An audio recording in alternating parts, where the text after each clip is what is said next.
Welcome to Riddhi's kitchen. Hello everyone, कशा आहात तुम्ही? मजेत ना? मजेतच राहा. तुम्हा सर्वांना महाराष्ट्र दिवसाच्या खूप खूप शुभेच्छा. महाराष्ट्र दिनानिमित्त मी आज काहीतरी विशेष बनवलं आहे, म्हणजे स्वीट आयटम बनवले आहे. चला तर मग ओलं खोबरं घेऊया 1 वाटी, अर्धा वाटी पिठी साखर, 1 वाटी दूध, मग काजू आणि पिस्ता घेतले आणि अर्धी वाटी दूध पावडर आणि तूप. यापासून आज आपण मिठाई बनवूया, म्हणजे ओल्या खोबऱ्याची वडी बनवूया. चला तर मग अगोदर 1 चमची तूप घेतलं. तुपात आता आपण जे ओलं नारळाचं किस होतं ते टाकलं आणि चांगलं फ्राय करून घेऊया.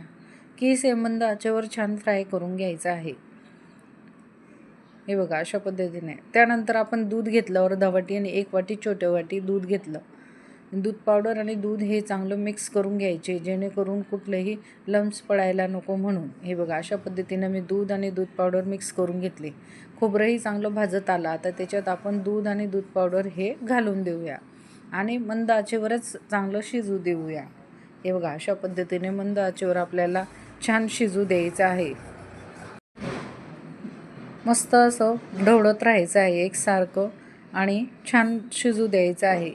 इतकं शिजू द्यायचं आहे की ते पूर्ण घट्ट होऊन गोळा तयार व्हायला हवं. असं हे आपल्याला दूध पावडर आणि खोबरं हे चांगलं मस्त शिजू देऊया. अशाच प्रकारे चाळत राहायचं आहे. हे बघा जसं जसं वेळ होतोय तसं तसं हे घट्ट होत जातं आहे. तरी अजून आपल्याला 5 ते 7 मिनटं लागेल. हे बघा मंद आचेवर छान असं शिजवून घेऊया.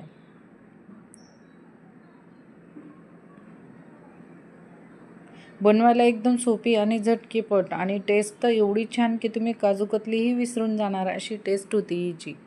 हे बघा असं मी तिला छानपैकी शिजवून घेतलं. आता हिचं 2 मिनटात आपण गॅस बंद करून देऊया.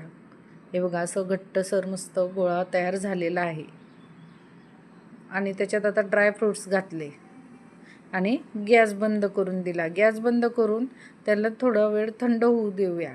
थंड झालं की आता जी पिठी साखर अर्धी वाटी घेतली होती मी ती घालूया. सारण थंड झाल्याशिवाय पिठी साखर घालायची नाही, कारण पिठी साखर लगेच घातली तर तिला पाणी सुटून जाईल म्हणून. अशा पद्धतीने आता बटर पेपर घेतला आणि त्याच्यावर पूर्ण सारण हे मी काढून घेतलं. जे आता आपण शिजवलेलं होतं खोबरं आणि दूध पावडर वगैरे ते आता आपण पसरवून घेऊया. हे बघा अशा पद्धतीने पसरवून घेतलं आणि सेट करून घेऊया, जेणेकरून आपल्याला वड्या पाडायलाही सोप्या जातील. अशा पद्धतीने चमच्याच्या साहाय्याने मी सगळी बाजू एकदम छान असं सेट करून घेतलं. हे बघा अशा पद्धतीने आपण बटर पेपरवर कसं असतं पटकन निघायलाही सोयीस्कर असतं, म्हणून मी बटर पेपर वापरला. तुमच्याकडे बटर पेपर नसेल तर तुम्ही एक डिश घेऊन त्याच्यात तूप लावूनही करू शकतात. वरतून आता मी पिस्ता काजू वगैरे गार्निश करण्यासाठी ठेवले. हे बघा अशा पद्धतीने आपण ठेवून घेऊया आणि याला थोडं थंड होऊ देऊया.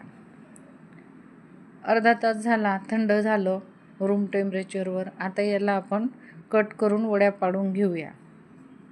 हे बघा अशा पद्धतीने छान सेट झालेला आहे. तरी आपल्याला याला फ्रीजमध्ये अर्धा ते 1 तास ठेवायचं आहे, पण त्या अगोदर आपण थोडं रूम टेम्परेचरवर त्याला गार करून घेऊया आणि चाकूच्या साहाय्याने वड्या पाडून घेऊया. कारण ते जर एकदाचं सेट झालं तर वड्या पाडताना तुटतील. त्याच्यासाठी मी अगोदरच वड्या पाडून घेतल्या आहे. हे बघा तुम्हाला जी साईज वाटेल त्या साईजने तुम्ही वड्या पाडून घ्यायच्या. हे बघा अशा पद्धतीने आपण वड्या पाडल्या आणि फ्रीजमध्ये मी अर्धा ते 1 तास ठेवून दिल्या होत्या. हे बघा एकदम सॉफ्ट अशा आणि लुसलुशीत अशा आपले खोबऱ्याच्या वड्या तयार झालेल्या आहे. म्हणायला ओल्या नारळाच्या वड्या आहेत, पण टेस्ट एवढी सुंदर होती की काजू कतलीही विसरून जाणार.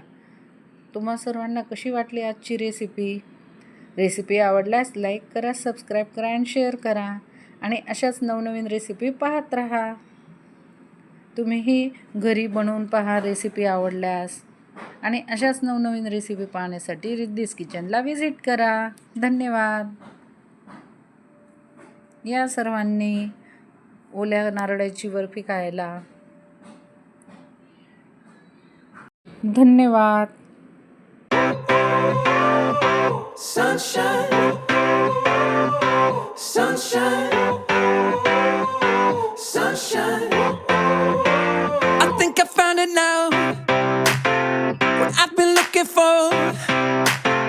Isn't it beautiful? my head all